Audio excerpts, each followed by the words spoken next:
Janie, thank you so much for joining me. I've just treasured getting to know you. I really appreciate the support, especially that you've given our daughter as a plebe and as a midshipman. And to me, you're one of the key trailblazers, not only at the Naval Academy, but just in our nation and in the world. So thank you for being here today. And we just wanted to have a kind of a conversation, and I have some questions to kind of set the tone and to get your perspective, because tell us a little bit about why I think, and so many other people think and know, that you're a trailblazing woman and woman of color as well.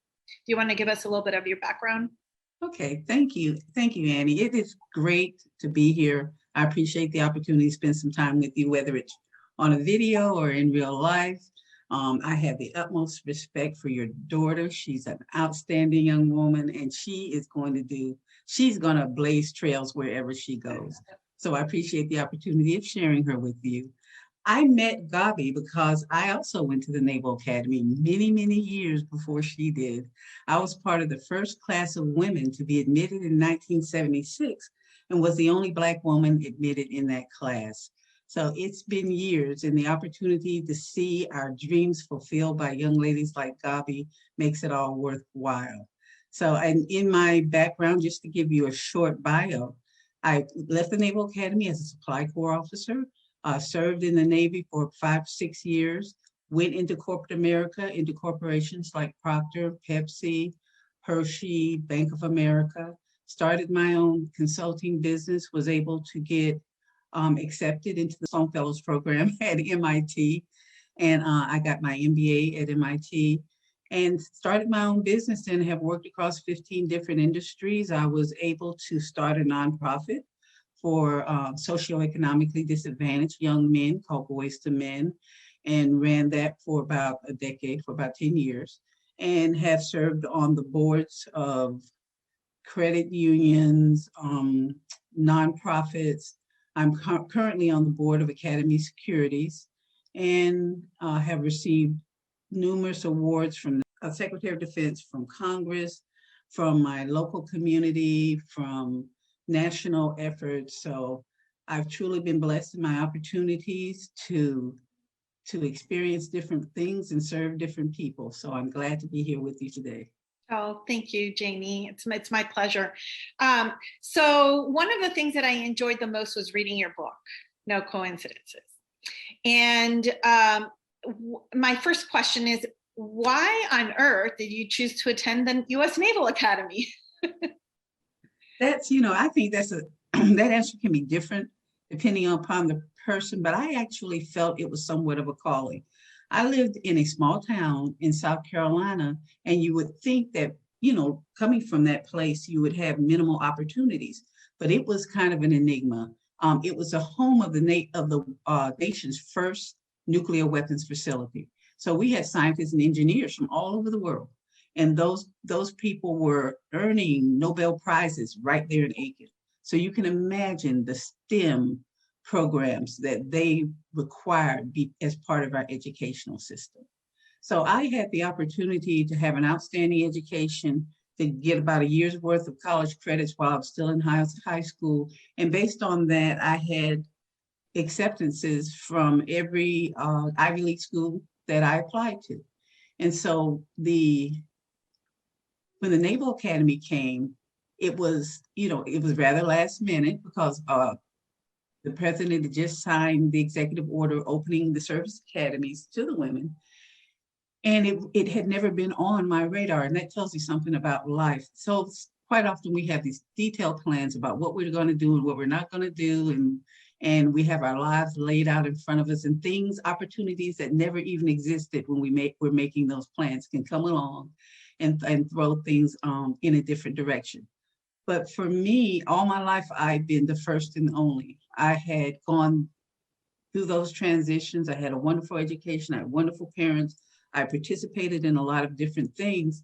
And the Naval Academy, when they called and said, you've been you've received an appointment, you're going to be the only one. First, I had to ask what that meant, but and they said, "Are you still coming?"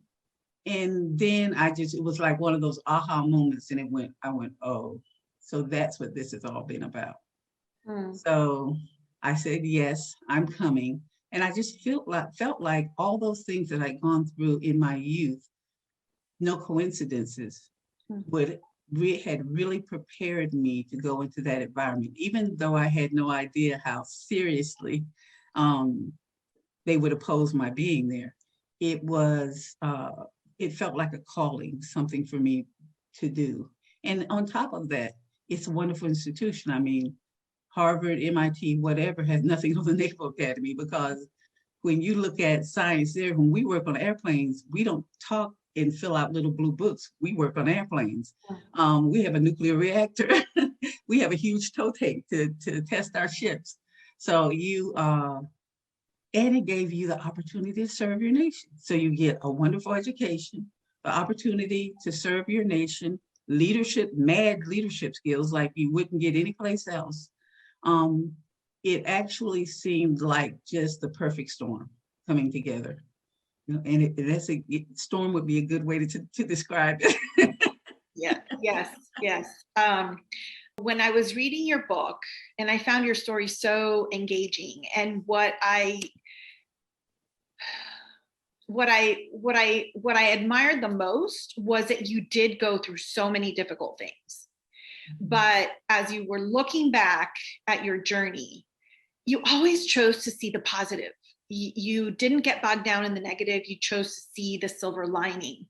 How did you find those silver linings, and what exactly prepared you for that difficult journey ahead at the Naval Academy?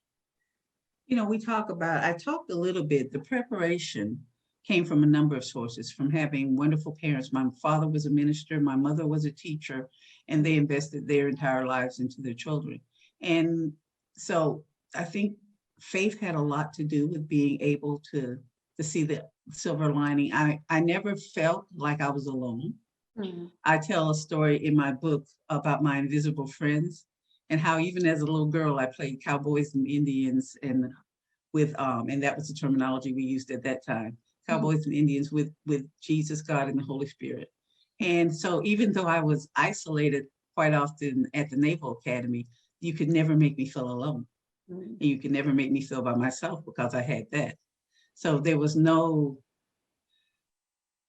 I always saw the silver lining, because I didn't think the battle was mine. I thought I was in the place where I was supposed to be at that time. And yes, I was going to go through difficult times, but I wouldn't go through them alone, and it would all work out for the good. So it was just the background that I came from, and I think Nelson Mandela says it very well when he says, resentment is like taking poison and waiting for your enemy to die. It was, joy is something we surrender. No one can take that from you.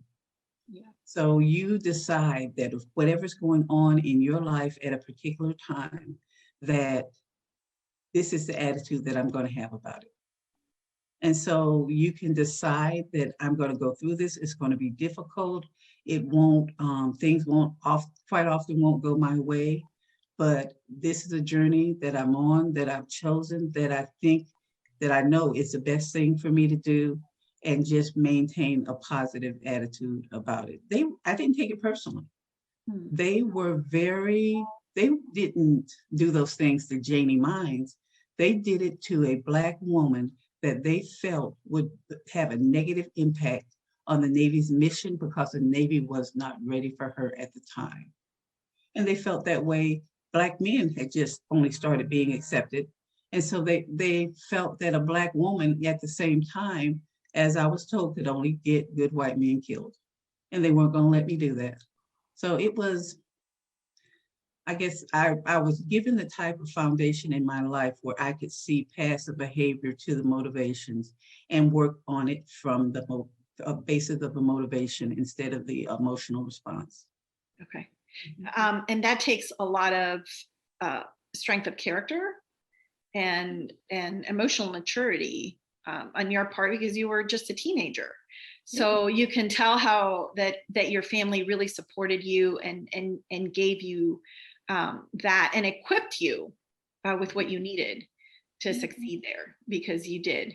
So and that to me is an encouragement for the plebes that are going through their plebe year. And this has been an unusual plebe year, right? Because they went from quarantine to plebe summer to what's been an extended ROM, I think, for them. So it's been, and I always tell the parents that are concerned, and I tell them, look, this is going to make them stronger. It's going to make them more resilient, and they're going to be better naval officers for it. And you're proof of that. So I was actually on a Zoom call last night with a group of midshipmen leaders and talking about just that, and how, we go through these challenges in our lives to make us stronger. And they're going to walk out there with an experience as leaders that few have had before them, and it will prepare them to serve and to be able to help people going through challenges. So yeah, we talked about that and how to find kind of the silver lining in all this and how to leverage it forward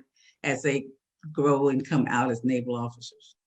That's wonderful. And I'm glad that they have you as a mentor, because I'm glad I have them too. So you're a member of the first class of women, and you're the first Black woman to attend the Naval Academy.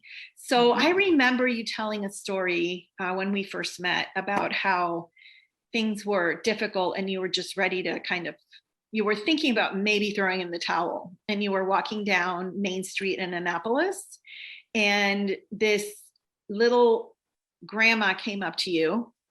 And do you remember that story? Yes. Can you tell us about I call it angels. Yes. Please tell us that story. That's one of my favorites. Okay. It was, it was, the Naval Academy was a very lonely place for me. Even with your invisible friends, sometimes you're just like a person. So I was walking out in town, and I tended to stay away from everybody, because it wasn't just the Naval Academy that had very negative feeling about women being there. A lot of the people in town would say things that weren't very nice either. So I tended to stay away. And I was walking up the street, and this she was ancient, very, very old. I remember seeing her, and the first thing that went through in my mind is that I couldn't believe she was out there in a company. And she said, "Baby." And so I didn't want to stop. I was hoping maybe she wasn't talking to me. And she said it again. So you don't walk away from, the elders who are talking to you. So I turned, I said, "Yes, ma'am." And she finally got to me, because she was coming down a little hill, and she got to me, and I did not know what she was going to say. And she was so old. She had this really long kind of sweater jacket on, and very long skirt, and I remember the flat black shoes, because she was so bent over, so old, that she was on a cane, and she had to turn her head sideways to look up at me. And she said, "Baby, you can't quit, don't you?" And that threw me off, because no one had said that. They'd always said just the opposite. Right. And I said, "Ma'am," and she said, "Baby, you can't quit, don't you?" And I said, "Yes, ma'am." And she, but I guess I didn't say it with enough conviction. So she repeated again very loudly. And I said, "Yes, ma'am, I won't quit." And for me, that was a pivotal moment, because before it was just left up to me. I made no promises to anybody else. And my parents said, "Come home whenever you want to and go to one of the other schools." And having her show up at that time to tell me that, it just affected me. So I turned around, I was leaving. She was getting ready. She said, "Well, okay." And she was turning around, and I turned around to head back to the academy. But then I said, "Oh my goodness, you can't let her walk back up there by herself. She's a little old lady, at least walk her back to her home." And so I turned around, and she was gone. And it was so, I couldn't believe it. And I call it angels, because it just felt like an angel was sent at the right time, because she looked like somebody from another century. She just was dressed so oddly. And it had a really profound impact on me. I'm sure. And I just remember that story so vividly to this day when you told it. And so given all that, given that you had a difficult time, that you weren't necessarily accepted, that you had this angel in visitation that's telling you not to quit, you commit, you graduate, you commission, you serve your country in the Navy. How does it feel to today see a Black female as a brigade commander at the Naval Academy, and the role that you played in that, because you laid a foundation? You know, it's funny when I talked to her, because she was part of the group that I was talking to last night. You know, I'm proud of her and what she's done. And when I say her, I mean particularly her, because as long as I can remember as a youngster, she was doing leadership things across the brigade. Just getting people together, sponsoring events. I mean, she walked into the academy as a leader. And when I heard that she was a brigade commander, it was like, that was nobody, I can't think of anyone who deserved it more, because of her commitment to the Naval Academy and to the Brigade of Midshipmen, and pulling everybody together to accomplish the mission as a youngster. So, you know, it was, and it gives me a lot of hope for the future when I think about my reception at the Naval Academy, and that now, although 40 years later, now we have our first Black female brigade commander leading those 4,400 wonderful students forward. And it is, I don't know, Sydney, her name is Sydney Barber. And she gives me a lot of credit in terms of having read my book and understanding the journey. She said, because whatever she went through, it would not be as bad. So it was, and so she could do it. And she is everything I could have hoped for. I called her my wildest dream. That's awesome. So your role as Trailblazer enabled her to get to where she is. And a lot of it falls on her, though. Right. I wouldn't take too much credit for that. Yeah. So you opened the door. Let's say you opened the door for her to do that. And that goes for my daughter. We're Hispanic, so we're women of color as well. What would be your advice to female mids of color as they go through the academy? That they can claim their own accomplishments, but they're definitely walking in your footsteps because you open the door. So what would you tell them? What would advice would you give them as they go through the academy? I guess there's a few things. One of the things that has really been a concern to me lately is the boxes we place ourselves in, and not allowing, I call that noise.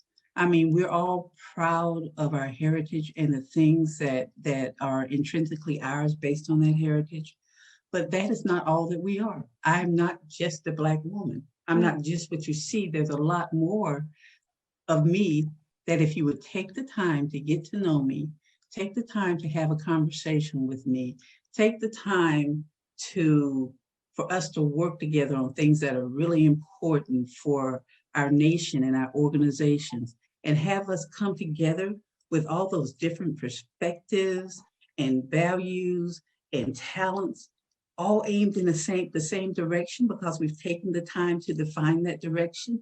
We are unbeatable. So I tell them, I don't walk in a room wondering how, and maybe that's my naivety, I don't walk into a room wondering how I'm going to be received as a Black woman.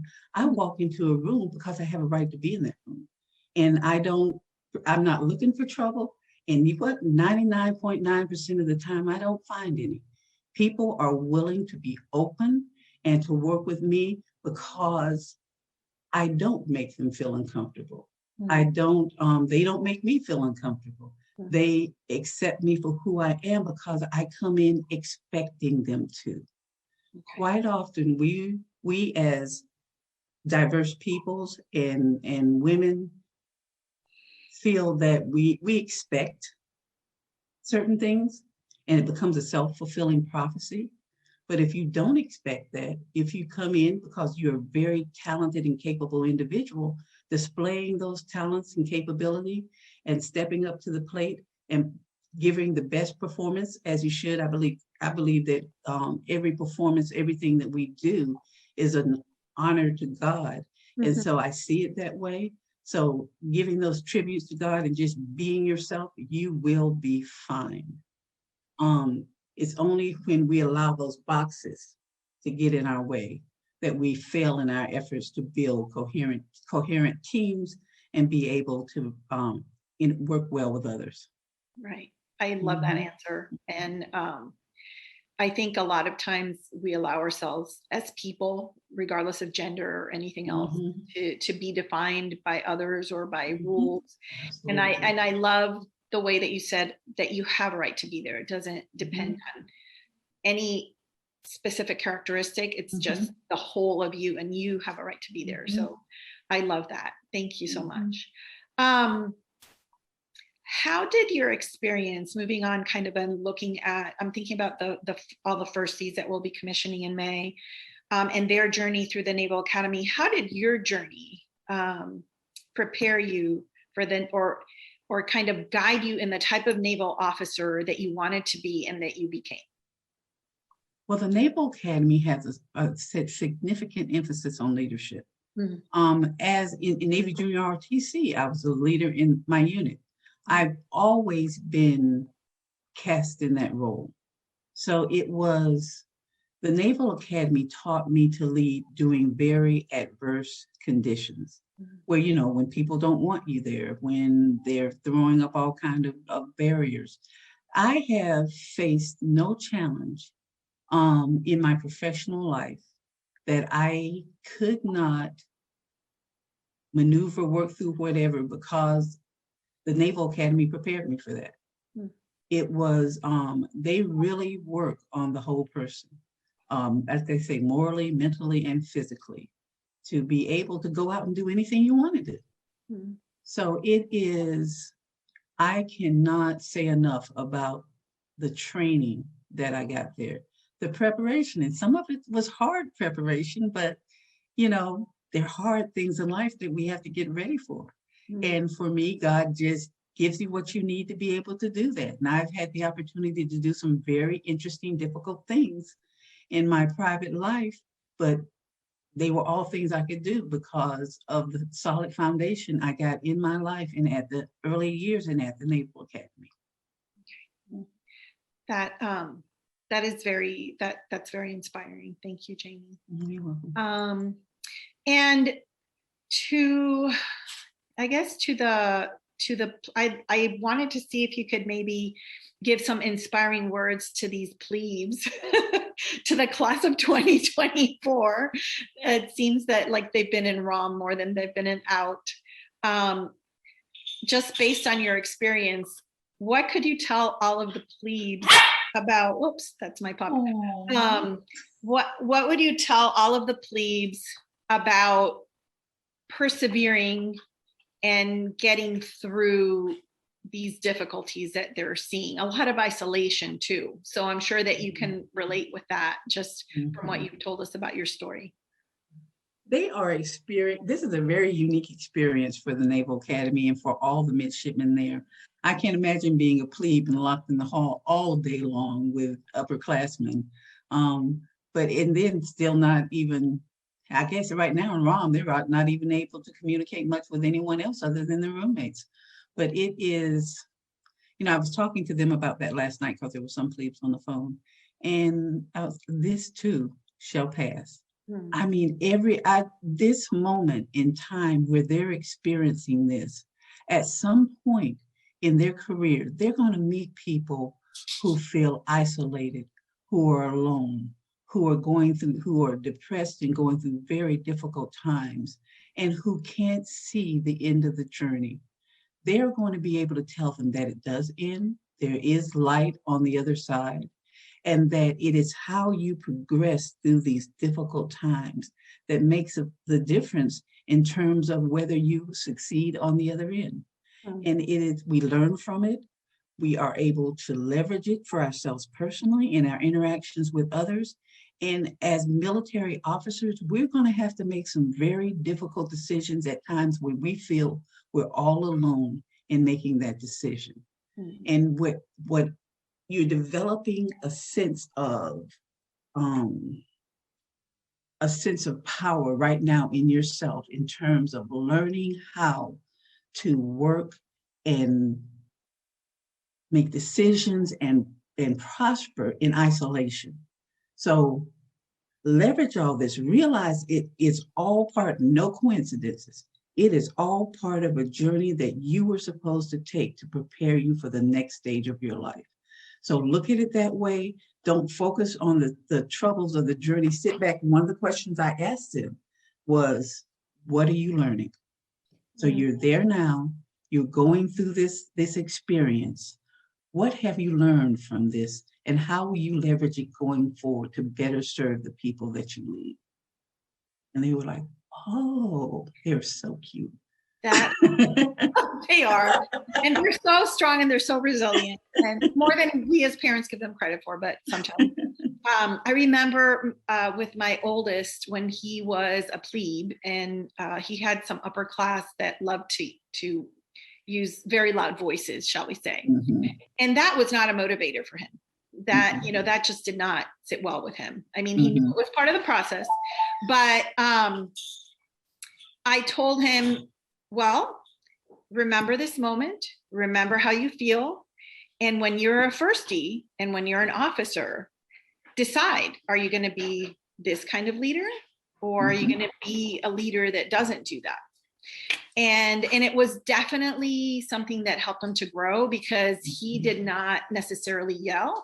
He would look, he got this, the mama look, and he would whisper.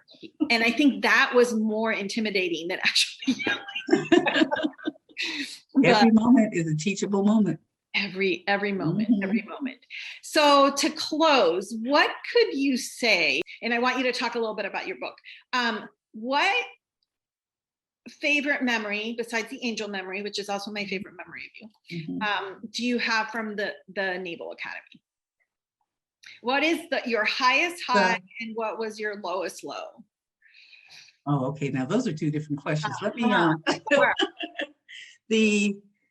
the lowest low. I was not happy with the level of violence that I contributed to. If I was attacked physically, I responded physically, but I was professionally trained to fight. So it was I wonder sometime would there have been another way. It was a challenge because it was a school of warriors, and warriors only respect you. We expect to engage one another in war, and they only respect you if you step up to that and you conquer. Right. And so but it ate me up to have to do that. So that was something that I struggle with, and it still bothers me, that some of the things that I did to make people leave me alone. Right. And it's so that bothered me. Highest high was when besides graduation, was when, and I call it in my book, I said that he taught me that all the tall men in black suits and bedazzled in gold weren't all monsters. And it was a senior officer who did the right thing when it came to an incident that I had that he was involved in. He treated me like everybody else. And so I'll always value that moment. Okay. Tell us a little bit about your book, and if there's anything else that you want to add, it would be wonderful. And again, thank you for being here with me. I guess the only thing, and I've talked to quite a few people about the book, and you ever feel like you're not the author of something, you just kind of wrote it down. I've had so many people who have read that. In fact, I was talking to some people today from all different nationality and walks of life who said they were in my book. They saw themselves in my book. And I am no literary giant.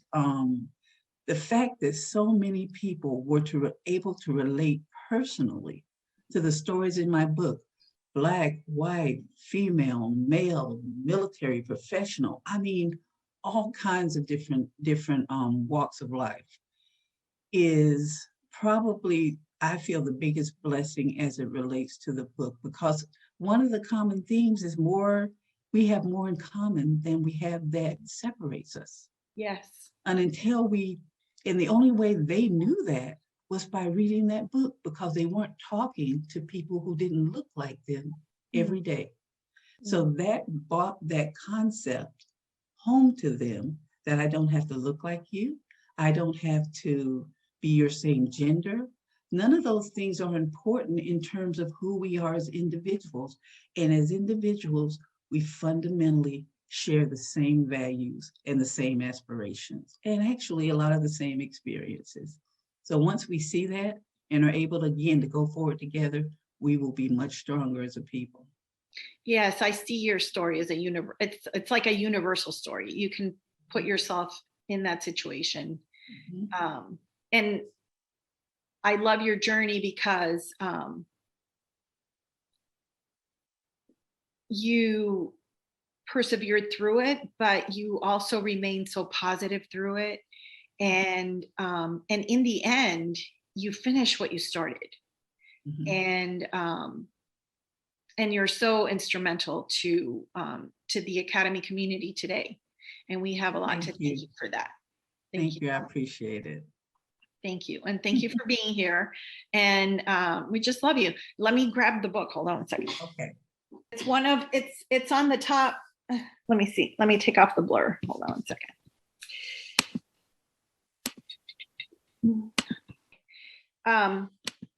It's on the top of my bookshelf. I always have it there. And it's I'm not an Academy graduate. I'm the daughter of an Academy graduate, and I have 2 kids that are Academy graduates. But so you're an Academy graduate because you have gone through a lot. I'm an Academy parent graduate, but it means a lot to me. Not only from an Academy perspective, but a human perspective.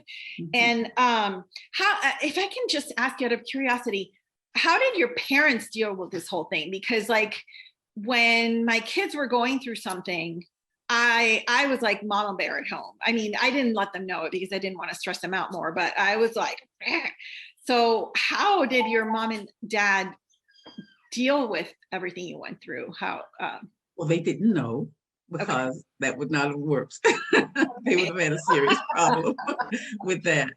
But it was, my parents had, I think, it was a journey for them too, raising me. Because as a parent now, and I look back at the things they let their scrawny little girl do, because she said she wanted to do it, and they never said things like, well, you can't do that because you're a girl, or you can't do that because you're Black, because at that time that really was a key factor. They never introduced fear or the lack of competence. And I was thinking and raising my son, if I could do half as well, with just being able to raise someone who believes she can succeed. So that was great. And when I was at the Academy, this was so funny. My mom would get on me because she wanted me to write every week. But the places where we only had those mail shoots in certain places. Let me see if I can stop this. Yeah, hold on. We only had the mail shoots in certain places, and it was near the upper class rooms. So I couldn't go there and drop off a letter without getting in trouble. They would get me if I came out there. I hid. I spent all my time hiding. So it was, so I told her that, God forgive me, that they said that I couldn't write right now. I was too busy. Well, she got furious and called the superintendent. Oh, no. So the commandant calls me in and said, your mother's on the phone. She said that I'm keeping you from, the commandant was the one who called me in. Said that you said that I won't let you write home.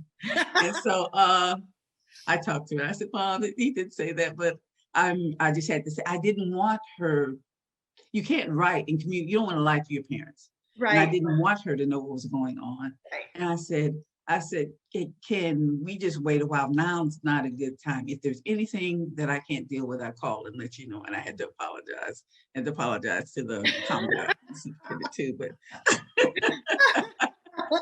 it's sometimes we have to protect those that love us when we're going through challenges. That's very true. There's no reason to make them go through them at the same time too. And if they know you love them, they'll come to you if they really need you. It's really true. And I think of one of my favorite phrases is ignorance is bliss. Because there are so many things that my kids have told me either that happened or like when my son was deployed and we had little communication. As you know, when you're deployed, you barely communicate. And thank God that I didn't know. Thank God I found out after. So I totally get the protection. The one thing about the book, it's not on Amazon. Okay. So it's at nocoincidencesbook.com. And thank you so much, Janie, again. Thank you. I really appreciate this opportunity. And it's an honor to be here with you.